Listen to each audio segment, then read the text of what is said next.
Hello there, Sir from 17 once again. This is my Bayonetta Pure Platinum hard run.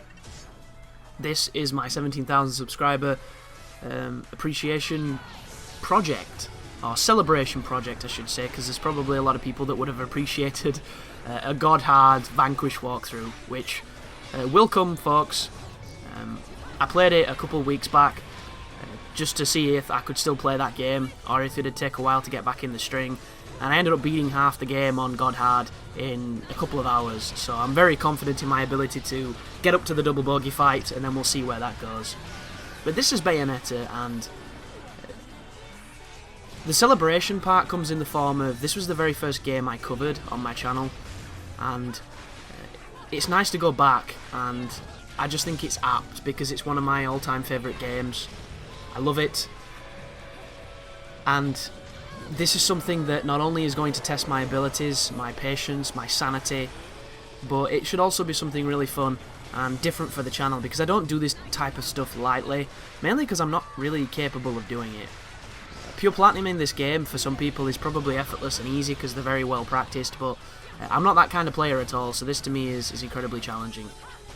So, a couple of things to note on this fight, and on the early fights. I've not played this game for a few years, so I'm pretty rusty. And I'm hoping, as the series goes on, you'll see an improvement in the quality of gameplay and what I'm doing, as I'm relearning the game, getting back that muscle memory and learning new muscle memory and getting better as a player. So hopefully that'll happen. It might not. This is a project that's not going to be done in a week, guys, because it's just not that type of thing.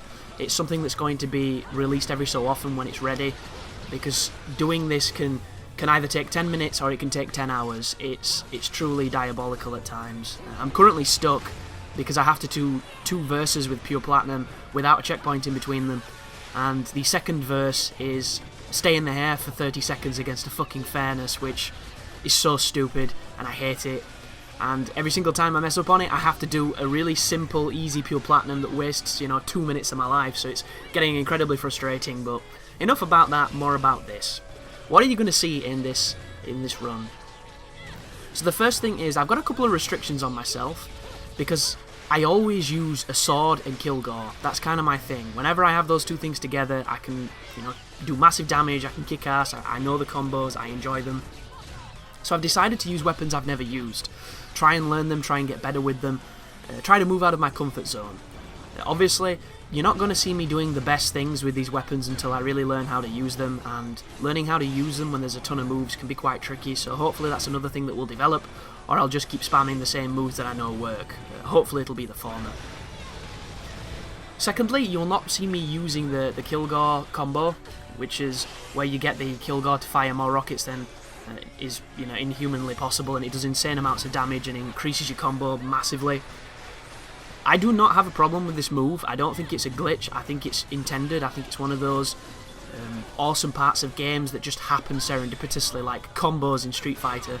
And there's a lot of pretentious and elitist people that don't use things based on the precedents that they believe them to be glitches, when if they were Street Fighter players, they wouldn't combo in Street Fighter 2 because that was not intended by the developers. So, come on folks, it's just in the game. Yes, it's incredibly powerful, so I'm going to try not to use it, unless I really have to.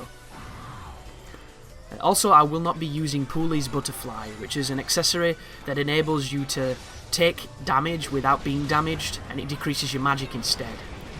If this accessory, if you put it on and it just was active immediately, I would use it for this entire thing just to, save my hair from turning grey.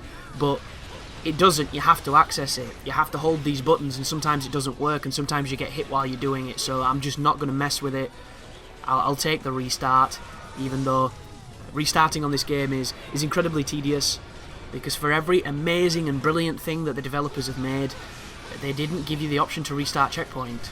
So whenever you take damage, which is the thing that gets me every single time, because I am not a no damage player, folks, you have to quit out, and then you have to pick your hard drive, reload the game, go through the loading screen, get into the game and play again. And when you install it, it takes about 40 seconds to go through that stuff. Sometimes it's a bit quicker depending on if it's a big fight. But it's just so unnecessary, and it's the thing that really demoralises you. But I did say I wanted a challenge in this month, so that's exactly what I'm getting, because there's a massive downtime in games at this moment in time. Like, unless you've got a next-gen console, which I don't have, unfortunately, you know, there's nothing really being released. So it gives me the opportunity to do some really fun projects. Because don't get me wrong, folks, I love new games, but I'm turning into that old man at times where when I play the older ones, I remember just how much better they were. And while I do have hope that we're going to get some classics and some fresh and invigorating, you know, material for the next-gen consoles, at this moment in time, there's really nothing on the horizon because everything is late 2014. And Bayonetta 2 is something that is really making me want to get a Wii U.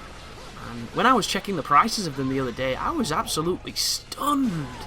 Like, I was under the assumption that this thing had lowered in price by now because it was essentially a fundamental failure on Nintendo's part because there's no games for the piece of shit and it's an inferior machine that, you know, tried to capitalise on the Wii buzz but missed it because everybody thinks it's a peripheral or like an extension plug for the standard Wii, so all the housewives didn't buy it because who the hell wants to pay 250 quid for a plug? But it turns out the prices are still sky high and it's like 250 quid for one, and that's not even with a game. So that for that price, it's very close to being able to buy a next-gen console, which I don't really categorise the Wii U as. Which could be my own ignorance speaking, because I've not really played one. But Bayonetta 2, man. And Bayonetta 1 at 60 frames per second, 1080p. Like, I love this game, I love it to bits, but there are parts when the frame rate dies a slow death, and it's quite funny, actually, that the game can move so fast, and then alternatively so slow. But that is the end of the prologue, folks. It's only 2 verses, but the 2 tricky ones. Especially when you're rusty or you're not used to how you play.